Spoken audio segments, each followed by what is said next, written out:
Selamat siang semuanya, selamat datang dalam kelas online learning UPH Kampus Surabaya. The one to go when I lose control. Nah, di kelas ini kalian akan belajar tentang bagaimana membuat suatu laporan keuangan personal yang sederhana tapi bermanfaat untuk kalian dalam hal mengatur keuangan kalian pribadi. Sehingga nantinya diharapkan ke depan kalian akan memiliki skill atau keterampilan yang memadai untuk mengatur keuangan kalian sendiri. Nah, saat ini saya, Frandi Karundeng, salah satu dosen di program studi akuntansi UPH Kampus Surabaya, akan mendampingi kalian sampai akhirnya kalian mampu untuk membuat suatu laporan keuangan pribadi yang sederhana. Sebelumnya, saya mau mengucapkan selamat kepada kalian yang telah lulus SMA. Itu artinya sebentar lagi kalian akan kuliah dan menjadi mahasiswa.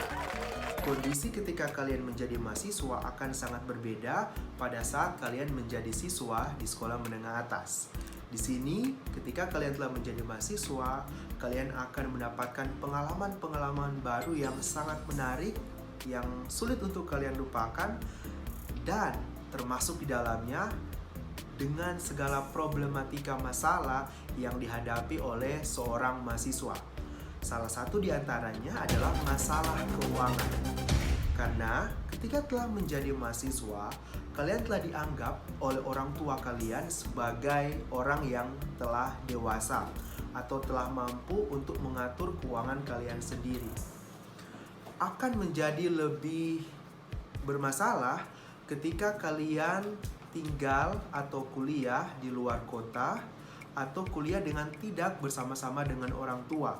Kalian akan menghadapi atau mengalami yang namanya how to survive, bagaimana untuk bertahan atau bagaimana untuk memenuhi kebutuhan hidup sehari-hari tanpa adanya orang tua, tidak tinggal dengan orang tua, dan mencukupkan diri dengan uang kiriman dari orang tua. Jadi kalian kalau uang dikirimnya setiap bulan, dalam satu bulan itu kalian harus survive, bertahan dengan uang kiriman tersebut untuk memenuhi segala kebutuhan kalian, baik itu kebutuhan sehari-hari maupun kebutuhan yang ada di kampus. Nah, di sini kalian harus mampu untuk atur uang kalian sendiri. Nah, untuk bisa mengaturnya, kalian harus mencatat keuangan tersebut. Nah, kenapa harus diatur? Agar supaya kalian tahu betul berapa penerimaan dari orang tua dan untuk apa uang tersebut kalian gunakan. Oleh karena itu, kalian harus membuat yang namanya laporan keuangan pribadi. Nah, selanjutnya, kenapa kalian harus buat laporan keuangan pribadi? Apa manfaatnya untuk kalian? Nah, berdasarkan kerangka berpikir Kristen, di Alkitab dalam Amsal pasal 27 ayat 23 sampai dengan 27, di situ dikatakan bahwa kalian harus mampu untuk mengelola apa yang kalian miliki saat ini, sehingga nantinya kalian mampu untuk memenuhi kebutuhan kalian. Seandainya dalam prosesnya itu kalian menghadapi masalah atau seperti saat ini peristiwa tidak terduga, misalkan pandemi COVID-19, kalian masih tetap memiliki kemampuan untuk memenuhi kebutuhan kalian sehari-hari. Ketika mendengar kata laporan keuangan, mungkin kalian langsung stres, langsung pusing, karena sesuai dengan pengalaman kalian waktu SMA ketika belajar tentang akuntansi. Kalian harus tahu jurnal, menjurnal, tahu tentang akun-akun, kalian harus buat laporan keuangan, laba rugi, neraca, dan seterusnya. Untuk saat ini, kalian jangan dulu sampai di situ, buang dulu pikiran-pikiran stres itu, karena di sini kita akan belajar secara fun dan membuat laporan keuangan yang memang dirancang khusus secara sederhana untuk kalian, tetapi tetap memiliki manfaat yang besar dalam hal pengaturan keuangan kalian secara pribadi. Jadi, laporan keuangan yang akan kita pelajari ini boleh dipelajari oleh siapa saja, karena formatnya begitu sederhana. berapapun besar ataupun kecil penerimaan dan pengeluaran kalian, tetap kalian harus membuat laporan keuangan personal. Laporan keuangan ini kan dibuat untuk membantu keuangan kalian, gitu kan, untuk pribadi kalian sendiri. Kalian tidak usah takut untuk membuat laporan keuangan ini karena tidak akan dinilai oleh dosen atau bahkan tidak diminta oleh orang tua. Meskipun ada beberapa orang tua yang meminta pertanggungjawaban dari kalian, uang yang telah dikirimkan dari orang tua digunakan untuk apa aja. Nah, ketika kalian telah membuat laporan keuangan personal ini, kalian akan lebih mudah untuk mempertanggungjawabkannya kepada orang tua. Dan mungkin siapa tahu dengan pertanggungjawaban ini, uang saku kalian setiap bulannya atau mungkin setiap minggunya boleh ditambah oleh orang tua kalian. Sebelum mempelajari pembuatan laporan keuangan personal ini, hal yang harus kalian lakukan adalah mengubah mindset kalian. Dari yang sebelumnya adalah membuat laporan keuangan itu sulit, tidak tahu manfaatnya, menjadi suatu mindset bahwa laporan keuangan personal ini sederhana, mudah untuk dilakukan, dan sangat bermanfaat untuk pribadi saya, untuk meningkatkan skill saya dalam hal mengatur keuangan pribadi. Nah, sekarang apa yang harus saya siapkan untuk membuat suatu laporan keuangan pribadi? Hal pertama yang harus kalian siapkan adalah kalian harus memiliki determination atau tekad yang kuat, dan kalian harus memiliki disiplin. Kalian harus memiliki tekad yang kuat atau sungguh-sungguh sepenuh hati untuk membuat laporan keuangan pribadi ini, karena manfaatnya untuk diri kalian sendiri juga. Dan yang terpenting adalah kalian harus disiplin. Kalian harus konsisten setiap bulan untuk membuat laporan keuangan pribadi ini. Karena jika demikian, nantinya ketika kalian telah bekerja atau kalian telah berkeluarga, kalian sudah terbiasa untuk mengatur keuangan kalian sendiri. Langkah kedua adalah membuat laporan keuangan itu. Nah, hal pertama yang akan kalian lakukan ketika membuat laporan keuangan adalah kalian harus membuat list penerimaan kalian. Kalian terima uang dari mana aja, dari siapa aja kalian dapat uang. Anak muda atau mahasiswa seperti kalian biasanya hanya memiliki satu pos penerimaan atau satu sumber penerimaan. Itu pun dikirim 1 bulan 1 kali atau bahkan ada yang 1 minggu 1 kali dari orang tua, dari papa mama gitu kan. Atau mungkin yang lain dapatnya dari kakak atau adik gitu kan, om atau tante ataupun saudara kalian yang lainnya. Jadi intinya pos yang paling utama bagi mahasiswa biasanya adalah dari mereka, dari orang tua dan dari saudara. Nah, kalau saya waktu kuliah, saya pribadi dapat dana utama saya, penerimaan utama saya dari orang tua. Nah, kalau kalian, sumber utama penerimaan kalian saat kuliah dari mana? Silakan kalian diskusikan sebentar. Nah, pertanyaan yang sering ditanyakan oleh mahasiswa adalah, apakah saya masih bisa menambah pemasukan saya? Sumber pemasukannya dari mana aja? Nah, saya menjawabnya, ya, sangat mungkin sekali bagi mahasiswa untuk mendapatkan tambahan pemasukan. Dapatnya dari mana? Saya kasih tahu kalian beberapa sumber-sumber lain pemasukan bagi mahasiswa selain dari orang tua. Pemasukan yang pertama adalah dari beasiswa. Saya waktu kuliah berusaha untuk apply beberapa beasiswa agar supaya ketika tentu mendapatkan beasiswa tersebut mempermudah saya atau memperingat orang tua saya dalam membiayai saya, gitu kan.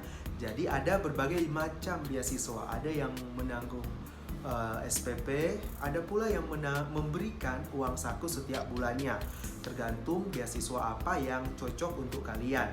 Nah, di UPH sendiri ada beasiswa yang bisa ditawarkan kepada kalian mahasiswa. Selain dari kampus, kalian pun boleh coba apply beasiswa yang disiapkan oleh pemerintah, misalkan beasiswa PPA atau beasiswa BBM. Selain pemerintah, ada juga instansi-instansi swasta atau organisasi yayasan lainnya yang menyiapkan beasiswa. Kalian search saja tentang sumber-sumber atau siapa saja yang memberikan beasiswa. Kalau cocok, silakan kalian coba untuk apply. Tips yang kedua adalah menjadi asisten dosen. Nah, ketika kalian terpilih menjadi asisten dosen, itu kan istilahnya keren kan di kampus. Kalian akan menjadi asisten dosen kalian. Kalian akan mendampingi dosen kalian untuk mengajar adik-adik kelas kalian. Manfaatnya apa? Pertama, otomatis kalian akan dianggap pintar gitu kan. Yang kedua, kalian akan lebih dekat dengan dosen, akan ada relasi yang lebih akrab. Yang ketiga, kalian dikenal oleh adik-adik kelas kalian. Yang keempat, tentunya kalian akan mendapatkan uang dari kalian menjadi asisten dosen ini. Di UPH Kampus Surabaya pun ada. Di program studi akuntansi, kalian ada beberapa mata kuliah yang membutuhkan asisten dosen. Nah, kalian boleh melamar untuk menjadi asisten dosen. Yang ketiga adalah menjadi partner dosen dalam penelitian. Kalian boleh bertanya kepada dosen kalian, kira-kira boleh tidak saya dimasukkan dalam tim penelitian dosen. Nah, itu sangat dimungkinkan sekali bagi mahasiswa. Dan di kampus UPH ada. Kalian bisa diberikan kesempatan untuk bersama-sama dengan dosen melakukan penelitian. Tips yang keempat. Kalian boleh kerja part-time di kampus. Jadi kalau mungkin ada beberapa departemen yang di kampus yang butuh tambahan tenaga kerja, kalian boleh coba apply. Di UPH Kampus Surabaya sendiri, setahu saya, kalian boleh apply untuk part-time di kampus. Biasanya ini untuk para mahasiswa penerima beasiswa. Boleh part-time misalkan di bagian keuangan, di bagian perpustakaan, dan masih banyak lagi bagian yang ada di UPH Kampus Surabaya. Tips yang kelima, mengajar les pelajaran. Nah, kalau kalian mungkin mahasiswa yang punya kemampuan di bidang akademis, misalkan jago matematika atau jago fisika, kalian boleh memberikan les kepada anak-anak SD, SMP, ataupun SMA. Bukan hanya mata pelajaran, kalau mungkin kalian punya skill di bidang musik, kalian juga boleh meluangkan waktu untuk memberikan les musik. Atau kalian memiliki skill di bidang olahraga, kalian boleh menjadi personal trainer atau mungkin juga trainer dalam olahraga-olahraga, misalkan dalam gym. Yang keenam, menjadi YouTuber. Nah, ini adalah profesi yang saat ini sedang booming dikerjakan oleh milenial. Kalau kalian memiliki kreativitas yang tinggi, suka untuk membuat video, dan kalian memiliki konten-konten yang menarik, silahkan kalian bisa coba untuk menjadi YouTuber. Ya kan, saat ini kalian boleh mungkin buat konten tentang mata pelajaran, kalian boleh buat konten tentang make up bagi perempuan, kalian boleh buat konten tentang kesehatan dan seterusnya. Banyak konten-konten yang menarik yang bisa membawa kalian menjadi profesi YouTuber yang bisa juga menerima pendapatan yang tidak sedikit. Yang ke-7, bekerja part-time. Jadi kalian juga boleh coba apply untuk bekerja di beberapa tempat yang menyediakan pekerjaan part-time, misalkan di cafe dan di tempat lain. Kalian boleh coba tips ke-7 ini untuk mendapatkan tambahan pemasukan. Yang ke-8, menjadi driver ojek online. Ya, ini sangat sering sekali dilakukan oleh mahasiswa. Mungkin kalau dia punya motor atau punya mobil, di waktu senggang mungkin tidak ada kuliah, atau setelah selesai kuliah sudah mengerjakan tugas atau PR, atau sudah belajar untuk ujian, kalian boleh bekerja sebagai driver online. Yang ke-9, menjadi penulis lepas atau content creator. Kalau kalian punya hobi untuk menulis, kalian boleh tulis di beberapa website ataupun website kalian sendiri tentang misalkan mata apa yang kalian pelajari di kampus, mungkin tentang akuntansi dan kondisi ekonomi saat ini. Ataupun kalian boleh menulis gagasan kalian dan dimuat di media massa, misalkan di koran ataupun di media online. Yang ke-10, menjadi fotografer ataupun videographer. Kalau misalkan kalian memiliki hobi untuk fotografi ataupun videografi, silahkan kalian boleh kembangkan hal tersebut, yang tentunya itu bisa juga memberikan pemasukan bagi kalian. Yang ke-11, menjadi makeup artist. Jadi mungkin kalian yang memiliki, perempuan khususnya yang punya hobi atau skill mengenai makeup, ya kalian boleh kembangkan itu. Mungkin makeup artist untuk teman kalian dan orang-orang yang lain.